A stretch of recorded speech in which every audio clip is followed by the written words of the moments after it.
എല്ലാ പ്രിയ വിദ്യാർത്ഥിനികൾക്കും പുതിയ വീഡിയോയിലേക്ക് ഹൃദ്യമായ സ്വാഗതം.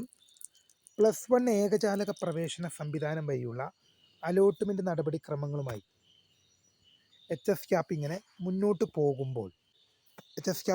പോകുമ്പോൾ സെക്കൻഡ് സപ്ലിമെൻ്ററി അലോട്ട്മെൻറ്റിലേക്കുള്ള അപേക്ഷിക്കാനുള്ള അവസരം ഇപ്പോൾ വന്നിട്ടുണ്ട്.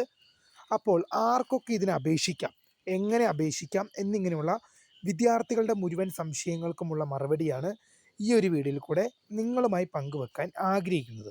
വിശദമായ വാർത്തയിലേക്ക് തന്നെ പോകുന്നതിന് മുമ്പായി ആദ്യമായിട്ട് ഈ ചാനൽ കാണുന്ന വിദ്യാർത്ഥിനി ഉണ്ടെങ്കിൽ തീർച്ചയായും മറക്കണ്ട സബ്സ്ക്രൈബ് ചെയ്ത് കൂടെ പറയാൻ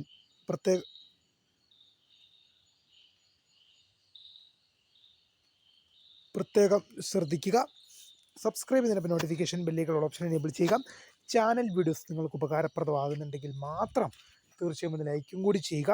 അതുപോലെ തന്നെ നിങ്ങളുടെ സുഹൃത്തുക്കളിലേക്ക് ഷെയർ ചെയ്ത് കൊടുക്കാനും കൂടി പ്രത്യേകം ശ്രദ്ധിക്കാം. അതുപോലെ നമ്മുടെ ചാനൽ വാട്സപ്പ് ചാനൽ ജോയിൻ ചെയ്യാനുള്ള ലിങ്ക് നിങ്ങൾക്ക് വീഡിയോയ്ക്ക് താഴെ ഡിസ്ക്രിപ്ഷൻ ബോക്സിൽ നൽകുന്നതായിരിക്കും. അപ്പോൾ നമുക്കിതിനെ വളരെ സുപ്രധാനവും വളരെ പ്രാധാന്യമറിയിക്കുന്ന വാർത്തയിലേക്ക് തന്നെ കിടക്കാം. +1 ഏകജാലക പ്രവേശന സംവിധാനം വഴിയുള്ള അലോട്ട്മെൻറ്റ് നടപടിക്രമങ്ങൾ ഇങ്ങനെ HSCAP മുന്നോട്ട് കൊണ്ടുപോകുമ്പോൾ പ്രിയ വിദ്യാർത്ഥികൾ ശ്രദ്ധിക്കേണ്ട ഒരു പ്രധാനപ്പെട്ട ഘട്ടമാണ്. പ്രത്യേകിച്ച് അലോട്ട്മെൻറ്റിന് അപേക്ഷിക്കാൻ പറ്റാതെ പോയ വിദ്യാർത്ഥികൾ, അപേക്ഷിച്ചിട്ട് അലോട്ട്മെൻറ്റ് ലഭിക്കാതെ പോയവർ, അപേക്ഷയിലെ തെറ്റ് കാരണം പ്രവേശനം നിരാകരിക്കപ്പെട്ടു പോകുകയോ അല്ലെങ്കിൽ അലോട്ട്മെൻറ്റിൽ പരിഗണിക്കപ്പെടാതെ പോവുകയോ ചെയ്ത വിദ്യാർത്ഥികൾ നിർബന്ധമായും ശ്രദ്ധിക്കേണ്ട ഒരു ഘട്ടം തന്നെയാണ്. അപ്പോൾ ഈ ആർക്കൊക്കെ അപേക്ഷിക്കാം എന്നുള്ള ചോദ്യത്തിന് ഞാൻ ഇപ്പോൾ തന്നെ പ്രധാനമായും ഉത്തരം പറഞ്ഞു കഴിഞ്ഞു. ഒന്ന്, മുഖ്യഘട്ടത്തിലെ 3 അലോട്ട്മെൻറ്റുകളിലും ഫസ്റ്റ് സപ്ലിമെൻ്ററി അലോട്ട്മെൻറ്റിനായും അപേക്ഷ സമർപ്പിച്ചിട്ടും അലോട്ട്മെൻറ്റ് ലഭിക്കാത്ത വിദ്യാർത്ഥികൾക്ക് എന്ത് ചെയ്യാം? ഇതിനായിട്ട് അപേക്ഷിക്കാം. നിങ്ങൾ മുഖ്യഘട്ടത്തിലെ 3 അലോട്ട്മെൻറ്റിനും അപേക്ഷ സമർപ്പിച്ചിരുന്നു, അലോട്ട്മെൻറ്റ് കിട്ടിയില്ല. ഫസ്റ്റ് സപ്ലിമെൻ്ററി അലോട്ട്മെൻറ്റിന് അപേക്ഷ കൊടുത്തിരുന്നു, അലോട്ട്മെൻറ്റ് കിട്ടിയില്ല. അങ്ങനെയെങ്കിൽ നിങ്ങൾക്ക് സെക്കൻഡ് സപ്ലിമെൻ്ററി അലോട്ട്മെൻറ്റിന് അപേക്ഷിക്കാം. ഇതുവരെ അപേക്ഷ സമർപ്പിക്കാൻ കഴിയാത്ത വിദ്യാർത്ഥികൾക്കും ഇപ്പോൾ അപേക്ഷിക്കാം. നിങ്ങൾ ഇതുവരെ അപേക്ഷ സമർപ്പിക്കാത്ത ഒരു വിദ്യാർത്ഥി അല്ലെങ്കിൽ വിദ്യാർത്ഥിനിയാണെങ്കിൽ നിങ്ങൾക്കിപ്പോൾ അപേക്ഷിക്കാൻ അവസരമുണ്ട്. നിങ്ങൾ ഇതുവരെ അപേക്ഷ സമർപ്പിക്കാത്തൊരു വിദ്യാർത്ഥിയാണെങ്കിൽ നിങ്ങൾക്കിപ്പോൾ അപ്ലൈ ചെയ്യാനുള്ള ഓപ്ഷൻ ഉണ്ടെന്നുള്ളത് പ്രിയ വിദ്യാർത്ഥിനികൾ ശ്രദ്ധ പതിപ്പിക്കേണ്ട വിഷയം തന്നെയാണ്. ഇനി അപേക്ഷയിലെ തെറ്റുമൂലം അലോട്ട്മെൻറ്റ് ലഭിച്ചിട്ടും അഡ്മിഷൻ നിരാകരിക്കപ്പെട്ടു പോയവർ, നിങ്ങളുടെ അപേക്ഷയിലുള്ള എന്തെങ്കിലും തെറ്റ് കാരണം നിങ്ങൾക്ക് ചിലപ്പോൾ അഡ്മിഷൻ ലഭിച്ചിട്ടുണ്ടാകാം. ചിലപ്പോൾ നിങ്ങൾ സ്കൂളുകളിൽ ചെല്ലുമ്പോഴായിരിക്കും പറഞ്ഞത് നിങ്ങളുടെ അപേക്ഷയിൽ തെറ്റ് കാരണം ഈ പ്രവേശനം നിങ്ങൾക്ക് നൽകാൻ സാധിക്കില്ല. അങ്ങനെയുള്ളവർ, അത് കൈയുടെ അറ്റം വരെ കിട്ടിയിട്ടും കയ്യിൽ കിട്ടാതെ പോയ അവസ്ഥയാണിത്. തുമ്പത്ത് വരെ വന്നു, പക്ഷേ എന്തില്ല, കയ്യിൽ കിട്ടിയില്ല. അങ്ങനെ നിൽക്കുന്ന വിദ്യാർത്ഥി ഉണ്ടാകാം. ഇനി അപേക്ഷയിലെ തെറ്റ് കാരണം അലോട്ട്മെൻറ്റിൽ പരിഗണിക്കപ്പെടാതെ പോയ വിദ്യാർത്ഥികൾ ഉണ്ടാകാം. ഇങ്ങനെയുള്ളവർക്കും നിങ്ങളുടെ അപേക്ഷയിലെ തെറ്റുകൾ തിരുത്തി നിങ്ങൾക്ക് അപേക്ഷ സമർപ്പിക്കാൻ സാധിക്കുമെന്ന് ഓർത്തിരിക്കാം. അപ്പോൾ 3 തരത്തിൽപ്പെട്ട വിദ്യാർത്ഥികൾക്കാണ് ഇതിൽ അപേക്ഷ സമർപ്പിക്കാൻ സാധിക്കുക. ഒന്നുകൂടെ പറയാം. മുഖ്യഘട്ടത്തിലെ 3 അലോട്ട്മെൻറ്റുകളിലും അതുപോലെ തന്നെ ഫസ്റ്റ് സപ്ലിമെൻ്ററി അലോട്ട്മെൻറ്റിനായിട്ടും അപേക്ഷ സമർപ്പിച്ചുവെങ്കിലും അലോട്ട്മെൻറ്റ് ലഭിക്കാതെ പോയ വിദ്യാർത്ഥികൾക്കും, ഇതുവരെ അപേക്ഷ സമർപ്പിക്കാൻ കഴിയാത്ത വിദ്യാർത്ഥികൾക്കും, അപേക്ഷയിലെ തെറ്റ് കാരണം അലോട്ട്മെൻറ്റ് ലഭിച്ചിട്ടും പ്രവേശനം നിരാകരിക്കപ്പെട്ടു പോയവർക്കും, അപേക്ഷയിലെ തെറ്റ് കാരണം പ്രവേശനത്തിനായി പരിഗണിക്കപ്പെടാതെ പോയ വിദ്യാർത്ഥികൾക്കും, ഇങ്ങനെയുള്ള വിദ്യാർത്ഥികൾക്കെല്ലാം സെക്കൻഡ് സപ്ലിമെൻ്ററി അലോട്ട്മെൻറ്റിനായിട്ട് നിങ്ങളുടെ അപേക്ഷ പുതുക്കി നൽകാൻ സാധിക്കും. നിങ്ങൾക്ക് അപേക്ഷ എഡിറ്റ് ചെയ്ത് നൽകാൻ സാധിക്കും. പുതിയ അപേക്ഷകളാണെങ്കിൽ അവിടെ നിങ്ങൾക്ക് ക്രിയേറ്റ് കാൻഡിഡേറ്റ് ലോഗിൻ SWS എന്ന ലിങ്ക് വഴി നിങ്ങൾ എന്ത് ചെയ്യണം? നിങ്ങൾക്ക് അപേക്ഷ സമർപ്പിക്കണം.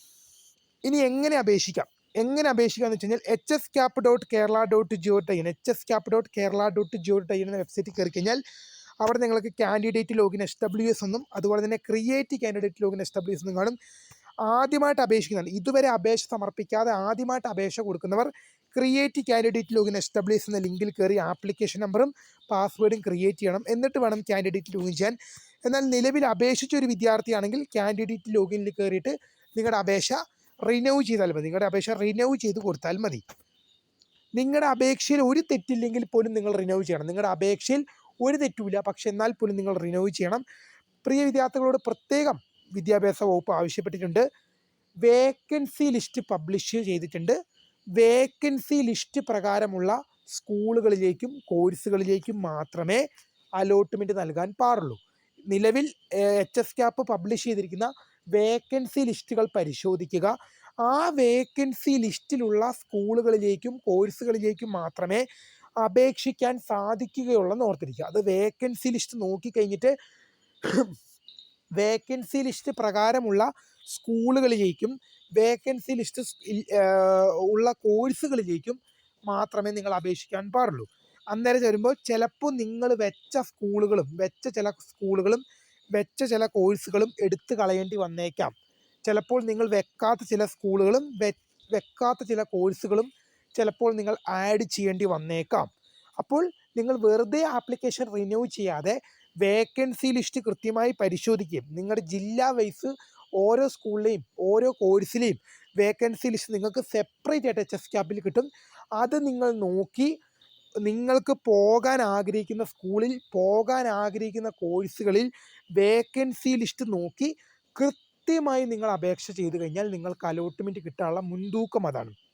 നമ്മൾ ഈ അലോട്ട്മെൻറ്റ് കിട്ടാൻ പ്രധാനമായിട്ട് ശ്രദ്ധിക്കേണ്ട കാര്യം എന്ന് പറയുന്നത് വേക്കൻസി ലിസ്റ്റ് നോക്കിയിട്ട് കൃത്യമായി അലോട്ട്മെൻറ്റ് കൊടുക്കുക. വേക്കൻസി ലിസ്റ്റ് കൃത്യമായി പരിശോധിച്ച് അലോട്ട്മെൻറ്റ് കൊടുക്കാനാണ്. കാരണം ഇപ്പോൾ ഉദാഹരണം പറയുകയാണെങ്കിൽ കാസർഗോഡ് ജില്ലയിൽ തായന്നൂർ ഗവൺമെൻറ് ഹയർ സെക്കൻഡറി സ്കൂളിൽ ഹ്യൂമാനിറ്റീസിന് എത്ര വേക്കൻസി ഉണ്ട്, നിങ്ങൾക്ക് കാസർഗോഡ് ഡിസ്ട്രിക്റ്റ് സെലക്ട് ചെയ്യുക.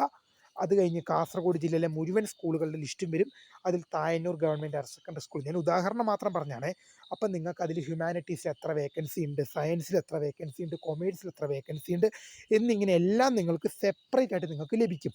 അപ്പോൾ അങ്ങനെ വരുമ്പോൾ ആ വേക്കൻസി ലിസ്റ്റ് പരിശോധിക്കുക. വേക്കൻസി ലിസ്റ്റ് പരിശോധിച്ചിട്ട് നിങ്ങൾക്ക് പോകാൻ ആഗ്രഹമുള്ള സ്കൂള്, നിങ്ങൾക്ക് പോകാൻ ആഗ്രഹമുള്ള കോഴ്സ് എന്നിവ മാത്രം കൃത്യമായി മുൻഗണനാക്രമത്തിൽ നൽകുക. മുൻഗണനാക്രമത്തിൽ നൽകാൻ പറഞ്ഞ കാര്യം, നിങ്ങൾക്കിതിൽ ടെമ്പററി അഡ്മിഷൻ ഇല്ല. നിങ്ങൾക്ക് സെക്കൻഡ് സപ്ലിമെൻ്ററി അലോട്ട്മെൻറ്റ് വരുമ്പോൾ നിങ്ങൾക്ക് ടെമ്പററി ആയിട്ട് ജോയിൻ ചെയ്യാൻ സാധിക്കില്ല. പെർമനൻ്റ് ആയിട്ട് മാത്രമേ ജോയിൻ ചെയ്യാൻ സാധിക്കുകയുള്ളൂ. അതുകൊണ്ട് തന്നെ നിങ്ങൾക്ക് കിട്ടിയ സ്കൂൾ ഇഷ്ടമുള്ളതാണെങ്കിലും ശരി, ഇഷ്ടമില്ലാത്തതാണെങ്കിലും ശരി, ഇഷ്ടമുള്ള സ്കൂളായാലും ഇഷ്ടമില്ലാത്ത സ്കൂളായാലും, ഇഷ്ടമുള്ള കോഴ്സായാലും ഇഷ്ടമില്ലാത്ത കോഴ്സായാലും നിങ്ങൾ നിർബന്ധമായിട്ടും ഫീസ് അടച്ച് സ്ഥിരപ്രവേശനം നേടണം. നിങ്ങൾ ഫീസ് അടച്ച് സ്ഥിരപ്രവേശനം നേടണമെന്നുള്ളത് ഓർത്തിരിക്കേണ്ടതാണ്. അപ്പോൾ നിങ്ങൾക്ക് അപേക്ഷ സമർപ്പിക്കാനുള്ളത് ജൂലൈ മാസം 9 തീയതി രാവിലെ 10 മണി, ജൂലൈ മാസം 9 തീയതി രാവിലെ 10 മണി മുതൽ, അതുപോലെ തന്നെ ജൂലൈ മാസം 11 തീയതി വൈകിട്ട് 4 മണി. ഇപ്പം നിങ്ങൾക്ക് അപേക്ഷ സമർപ്പിക്കാം. ഇപ്പോൾ അപേക്ഷ ആരംഭിച്ചിട്ടുണ്ട്. അപ്പോൾ ജൂലൈ മാസം 11 വൈകിട്ട് 5 മണി വരെ നിങ്ങൾക്ക് അപേക്ഷ സമർപ്പിക്കാൻ അവസരമുണ്ടെന്നുള്ളത് ശ്രദ്ധിക്കുക. അപ്പോൾ ഇതുമായി ബന്ധപ്പെട്ട എന്തെങ്കിലും സംശയങ്ങളുണ്ട് തീർച്ചയായും നിങ്ങൾക്ക് കമൻറ്റ് ചെയ്യാം.